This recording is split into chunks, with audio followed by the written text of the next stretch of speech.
Bonjour et bienvenue dans ce premier cours de Terminal S, donc première partie du programme qui s'intitule Ondes des matières. Et dans ce premier cours, nous allons nous intéresser aux rayonnements qui nous proviennent de l'univers. Alors tout d'abord, nous allons définir ce qu'on appelle un rayonnement. Un rayonnement, c'est un mode de transmission d'énergie par émission d'ondes ou de particules. Donc nous allons parler d'ondes, et dans ce cas, ce sont des ondes électromagnétiques. Les ondes qui ont besoin de matière comme support ne passent pas à travers le milieu interstellaire. Et de particules, donc de particules diverses et variées. Nous verrons ceci dans une deuxième partie du cours. Commençons par les ondes électromagnétiques. Alors, vous voyez ici une photo très classique du Soleil. Vous reconnaissez quelques taches solaires. Donc cette photo nous paraît tout à fait familière. Voici une autre photo du Soleil qui nous paraît moins familière. Tant par la texture que par la couleur. Alors la couleur c'est une fausse couleur, mais la texture du soleil nous paraît bizarre. On n'a pas l'habitude de voir le soleil comme ceci. Et je rajoute une troisième photo du soleil qui a été prise aussi à la même date que les deux autres. Et celle-ci ne nous rappelle rien du tout. Alors pourquoi ces trois photos sont aussi différentes? Tout simplement parce qu'elles ont été prises dans des gammes d'ondes électromagnétiques différentes. La première qui nous est familière parce qu'elle a été prise dans le visible. Alors le visible, ce sont les ondes électromagnétiques dont les longueurs d'onde sont comprises entre 400 et 800 nanomètres. Ça, c'est à savoir. La seconde a été prise dans l'ultraviolet. C'est pour ceci que nous n'avons pas l'habitude de voir de tels détails. Et la troisième, on voit ici la fréquence correspondante aux ondes utilisées. Ce sont des ondes radio avec des grandes longueurs d'onde. Alors ce qui est très intéressant de voir, c'est qu'on ne voit pas du tout la même chose dans ces trois domaines. Et donc, si on veut essayer de comprendre comment marche le Soleil, autant avoir le maximum d'informations et regarder le Soleil dans toutes les longueurs d'onde qu'il nous envoie. On peut faire cette analyse aussi sur d'autres astres que le Soleil. Voici une constellation que vous devez reconnaître, qui est une des plus célèbres, qui s'appelle Orion, avec la ceinture d'Orion ici, et puis des étoiles célèbres comme Rigel ou Betelgeuse. Alors ce qui va nous intéresser ici, c'est plutôt la nébuleuse d'Orion, qui est visible à l'œil nu, et qui est visible dans le visible. Vous voyez ici la nébuleuse d'Orion, une photo assez classique. La même nébuleuse prise en infrarouge. Alors vous voyez que là, on ne voit pas du tout la même chose, et on a beaucoup plus de détails sur les nuages qui constituent cette nébuleuse. En effet, ces nuages émettent dans l'infrarouge et pas du tout dans le visible. Alors si on fait un zoom sur une petite partie qui se situe par ici de la constellation d'Orion, on va voir apparaître une photo très célèbre qui s'appelle la nébuleuse tête de cheval, on voit pourquoi. Et alors vous avez la photo ici en visible et on voit tout à fait que ces nuages de gaz n'émettent pas de visible. Il apparaît complètement noir ce nuage. On ne le voit que parce que il est éclairé par derrière. Il cache en fait la lumière qui est derrière. Alors que ici, en ondes millimétriques, c'est-à-dire des ondes qui se situent entre les micro-ondes et les ondes radio, on voit qu'il se passe des choses dans ce gaz. Et là, en fait, on peut imaginer qu'il y a des naissances d'étoiles ou de choses comme ça à l'intérieur de ce gaz. Pour parler du sujet, regardons une petite vidéo ensemble. Une partie de l'énergie qu'il émet se propage dans l'espace sous forme de lumière visible bien sûr, mais également d'ondes radio, d'infrarouge, d'ultraviolet, de rayons X et même de rayons gamma lors d'éruptions solaires violentes. En fait, le Soleil émet des radiations dans toutes les longueurs d'onde du spectre électromagnétique, radiations qui voyagent à la vitesse de la lumière, c'est-à-dire 300 000 km par seconde. Le Soleil n'est qu'une étoile parmi les 200 milliards que compte notre galaxie qui, toutes, émettent entre autres des rayonnements. Les clichés pris par les satellites nous montrent un ciel foisonnant de rayonnements électromagnétiques. Ils nous font même découvrir des sources extrêmement intenses de rayons X et de rayons gamma qui surviennent dans l'univers lors d'événements violents, comme par exemple les explosions de supernovas. C'est donc une pluie de rayonnements qui atteint la Terre. Atteint? Pas tout à fait.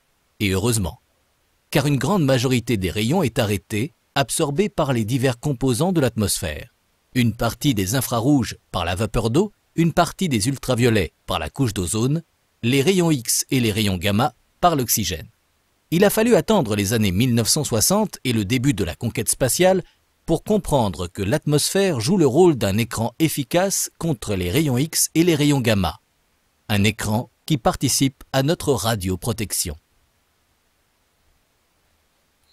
Cette atmosphère que l'on voit ici sur cette animation, vous voyez ici, c'est quelques kilomètres de gaz au-dessus de notre tête, sont donc essentiels pour filtrer ce rayonnement qui nous vient de l'univers.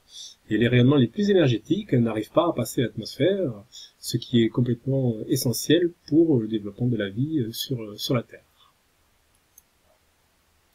Alors, finissons cette partie en récapitulant un petit peu les ondes qui nous proviennent, les ondes électromagnétiques qui nous proviennent de l'univers. Alors vous avez ici toutes les gammes d'ondes électromagnétiques que l'on connaisse, avec le visible au milieu, et puis donc tout ce que vous devez savoir, hein, les infrarouges, les micro-ondes, les ondes radio, quand on va vers le moins énergétique, et quand on va vers le plus énergétique, les ultraviolets, rayons X et rayons gamma. Il faut que vous connaissiez des sources terrestres de ces types d'ondes. Maintenant, parlons un petit peu de sources célestes qui créent donc ce type d'ondes. Alors, on va commencer par le plus simple, les étoiles. Les étoiles vont créer tout un paquet d'ondes qui va se situer aux alentours du visible, dans l'infrarouge, dans l'ultraviolet, en X aussi.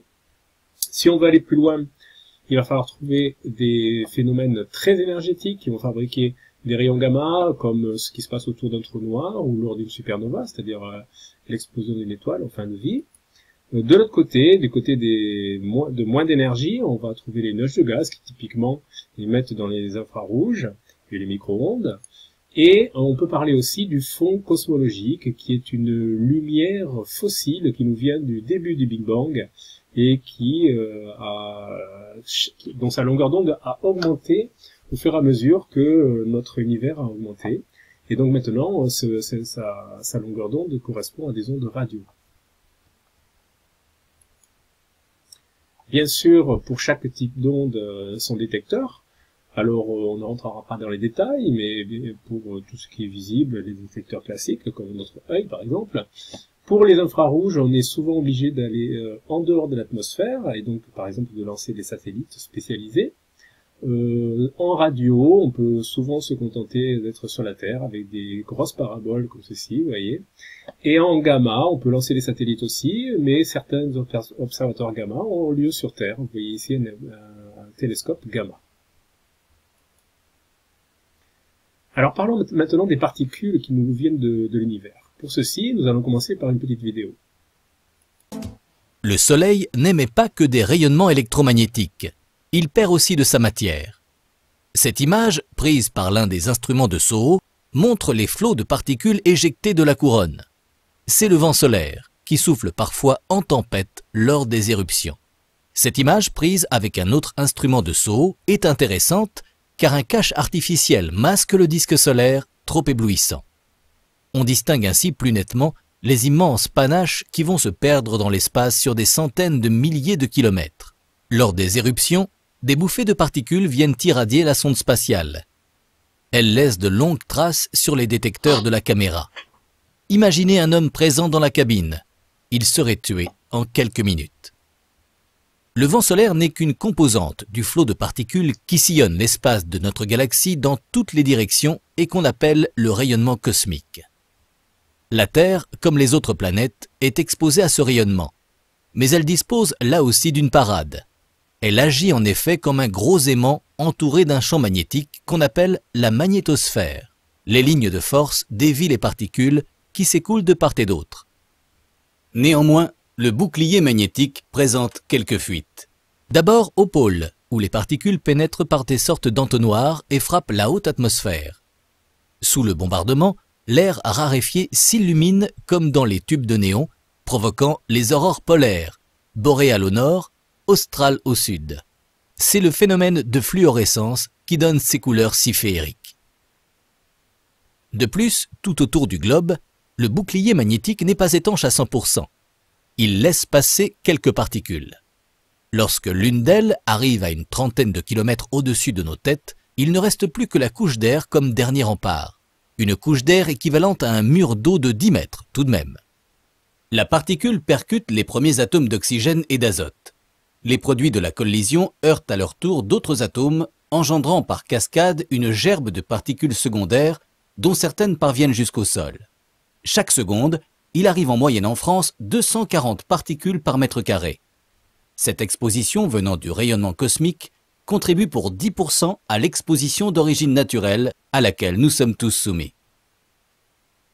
On imagine bien que la formidable protection dont nous fait bénéficier l'atmosphère diminue très rapidement dès que nous prenons de la hauteur. Ainsi, le randonneur reçoit une exposition due au rayonnement cosmique multipliée par 2 à 1500 mètres et par 4 à 3000 mètres. Le passager d'un avion de ligne croisant à 10 000 mètres reçoit une exposition multipliée par 100. Un pilote de ligne effectuant 700 heures de vol par an reçoit une exposition supérieure à la limite autorisée pour le public. Tous les personnels navigants bénéficient donc d'une surveillance de leur exposition. Bien, donc à retenir que il y a des particules qui arrivent sur Terre, et la plupart de ces particules viennent en fait du Soleil, on appelle ça le vent solaire. Ce sont des particules souvent chargées, qui sont assez facilement déviées par le champ magnétique terrestre. Certaines d'entre elles arrivent jusqu'à la surface de la Terre, ou en tout cas des particules secondaires, et il serait intéressant de les détecter. Alors, il existe différents types de détecteurs, je vais vous en présenter un, qui est un des plus élégants.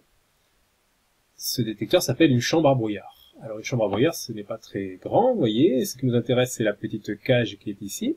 Dans cette cage, on va mettre une vapeur d'éthanol, et on va refroidir très fortement en dessous. Ce qui fait que la vapeur d'éthanol va être prête à se condenser à la moindre perturbation. Et les perturbations peuvent être des particules énergétiques, comme celles que l'on veut détecter.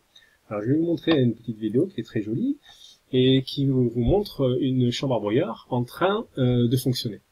Voilà la chambre à brouillard, vous voyez le brouillard d'éthanol, et on voit au milieu de cette chambre à brouillard un matériau radioactif, émetteur alpha. Et ce qui est très intéressant ici, c'est que vous visualisez le trajet des particules alpha qui sont émises par ce matériau. Alors c'est assez joli, et si vous remarquez aussi, vous pourrez voir des trajets qui ne viennent pas du matériau, et qui sont sans doute des émissions cosmiques, ou des émissions dues à une radioactivité naturelle. Voilà, c'est un autre bout d'objet radioactif. Voilà, je vais vous laisser avec cette vidéo, ce cours se termine, et je vous dis à bientôt.